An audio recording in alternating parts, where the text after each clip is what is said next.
plenty of times. Look, this is my father's cousin Tom, but I think that makes us second cousins or something along those lines. Tom and I are of similar ages, and we've grown up pretty closely together over the years. So we were rouseabouting in a shearing shed in Wangaratta. It was one of our first working experiences. But Tom's been a ground crew for me, dragging branches, lowering branches.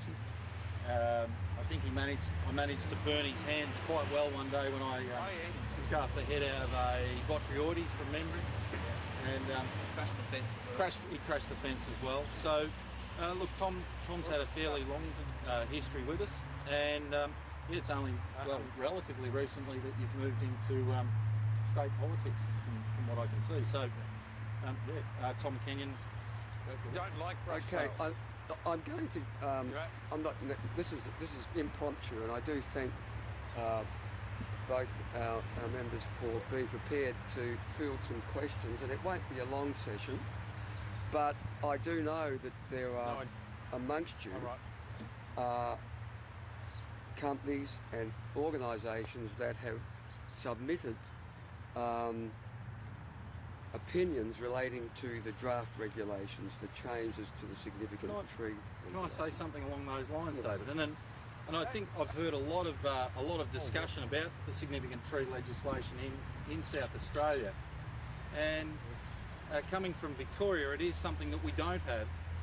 And I think one of the biggest issues that you've got in South Australia with your significant tree legislation is that right from the word go, it wasn't focused on an outcome.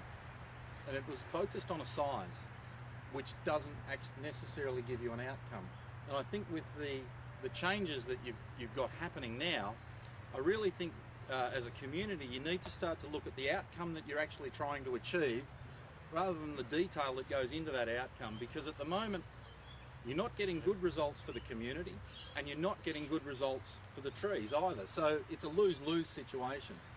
And ultimately, I think really need to start looking at, well, why did the significant tree legislation start right in the word, right back whenever it did, and what were we trying to achieve by implementing it? Now, clearly, it hasn't been a raging success. So how can you now change the legislation either so that you do achieve the outcome, or get some other measures implemented so that you achieve that outcome that you're after? But at the moment, what I can see from an outsider looking in is an enormous focus on one particular issue, and that is size, and that doesn't give you an outcome. Can I just ask one question? You spent last night with my son Chris, and Yep. he is in senior arborist at Mount Barker, where there is a lot of development happening on greenfield and farming sites where a lot of these sorts of trees exist. I don't know. What sort of trees are we talking about, David? We were talking about remnant forest trees, Okay. large red gums, blue gums. This is in So is the outcome that rural you're area. trying to achieve is to maintain every tree within an urban environment? Because I don't think that's a good outcome, because there's plenty of urban trees that are hazardous. There are weed species. There are a range of issues where it's quite a good idea to remove a tree. That's right. And I think in Victoria, where we don't have the legislation, where we get a patch of juvenile trees, that can have a really high retention value on a development site simply because they are juveniles. And then we'll get a very large mature tree that's nearing the end of its life that may be removed in preference for maintaining the juveniles. Whereas it appears that in South Australia, it just goes on the size and whether it's valuable from a size point of view or not. And so what we're trying to do is look at a long-term landscape outcome. What's actually going to benefit the most here? And so I know in a couple of situations we've literally said, well, look, I would much rather keep that group, which is let's say 200 metres squared of juveniles, than maintain that one big old tree here, because geez, it's only got another 5 years left in it. It's about to fall over. So once it falls over, all it's going to have as a landscape value is ground fauna habitat, and we're going to then lose that. So look, I think that we South Australians do understand that size doesn't matter, Ben. yeah, Victoria, of course, is a more populous state and can claim a lot of good things, but we punch above our weight in both areas. But I'm envious of a situation where in Victoria you talk about having retention values. The development that we see happening down the track will not allow for small trees. So a lot of these submissions that have been put in recognise what you've said, and we say, what is an insignificant tree? And we are wanting the development in places like Mount Barker to have room for trees. Now, I don't know whether that's what you're... Well, in Victoria they do have, they do have Res Code, which they put through a couple of years ago, and that outlined a fair few different criteria for development on sites. And one of the criteria was, you had to be careful of how the water came in and out of the site, the erosion, salinity, and vegetation was just another one of those. And so it just becomes part of the whole development process rather than this disjointed piece that gets slapped on at the end. Right, well this will be my only question to either of my guests. Is it possible that South Australia can develop along the lines that Ben obviously is confident happening in Victoria? And I don't think it's happening fantastically across Victoria. Don't get me wrong. I don't think it's a beautiful system. Oh. It gets abused regularly, but we do get good results regularly as well. And so I think with any system, there's got to be checks and balances in there.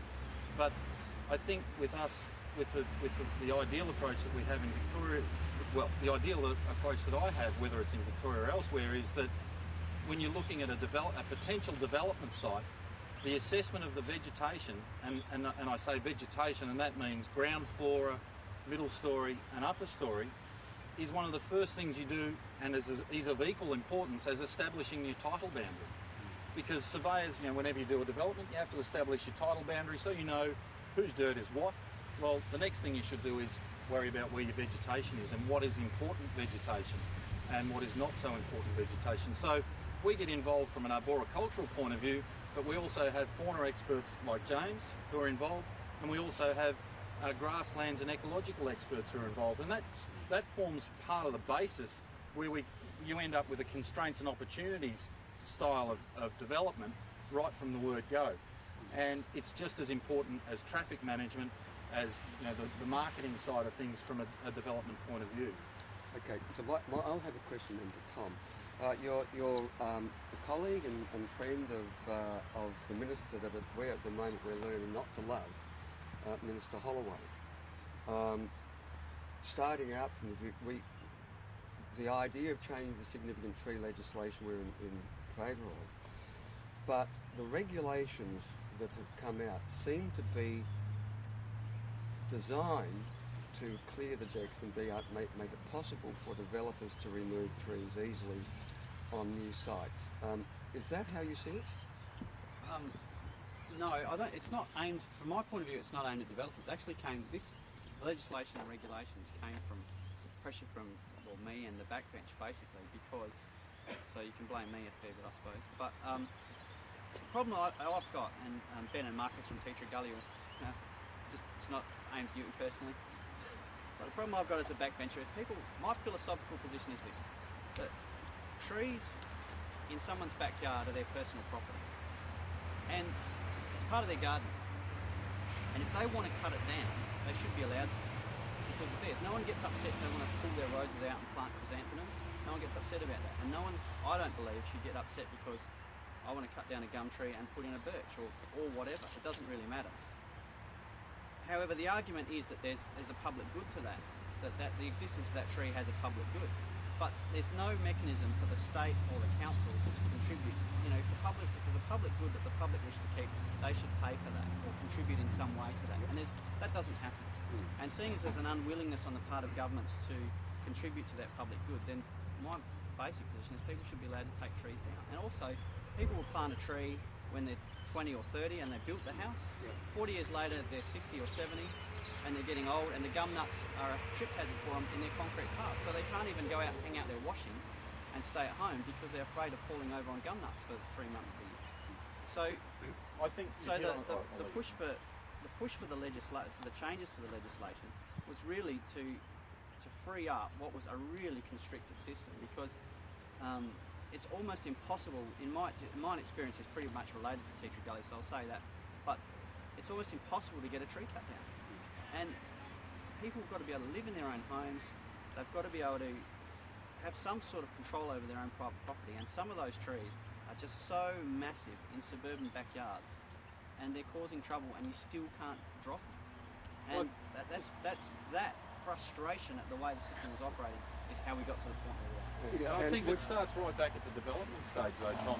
And you know, if you put, and with the Australian standard now in place, that's giving us a fair bit more, I guess, backing and power right back at the planning stage from a development point of view. And that is that these days we're not actually building houses where you guys are standing. We're actually getting some more space away from it, but that's putting more pressure on the trees to get them removed.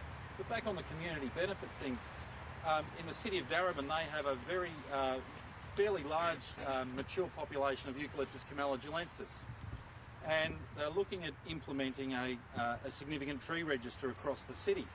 And I had a pretty good conversation with the open space coordinator there, and I said, you want to be very careful that the significant tree register is not seen as a detriment to somebody who owns a significant tree, but that it's actually seen as an asset. Because what's happened in other councils is that they put out a significant tree register, Ben comes in and he nominates that tree that's in somebody else's backyard, and all of a sudden that person's no longer able to do anything in their backyard unless they get a permit to do it. And it's actually seen as a very, very large constriction on their rights and on their property. And so he came up with a fairly unique idea, and that is that, well, what they would do with theirs, and they still haven't implemented, they're looking at the mechanisms for it, but I think if there is a community benefit, then I think the community should pay for it in some way, shape or form. Certainly the person who has the tree in their backyard gets the majority of the benefit, but they get all of the liability as well. And so his idea was that they would get a significant tree register for the municipality, but then what they would do is on an annual basis get a $50,000, $100,000 grant, which they wouldn't try and manage every tree, but what they would do is help each person who has a significant tree to apply for the grant. They would get an arborist come in and say, look, you need to do X, Y, Z, and they would prioritise each one of these significant trees across the city and work from the top of the list through to the bottom of the list and actually help them do the works that need to be done. And so in that way, they're not managing the whole population, whole significant tree population in one hit, but over the course of 10, 15, 20 years, each one of those significant trees will end up with some benefit from the community. And I think getting that change, and that is that, you know, if I was the landowner and look, I've got a significant tree, and geez, every year the local arborist comes and checks it for me, and every 3 or 5 years they come and prune it for me and I don't have to do a thing. What a fantastic idea.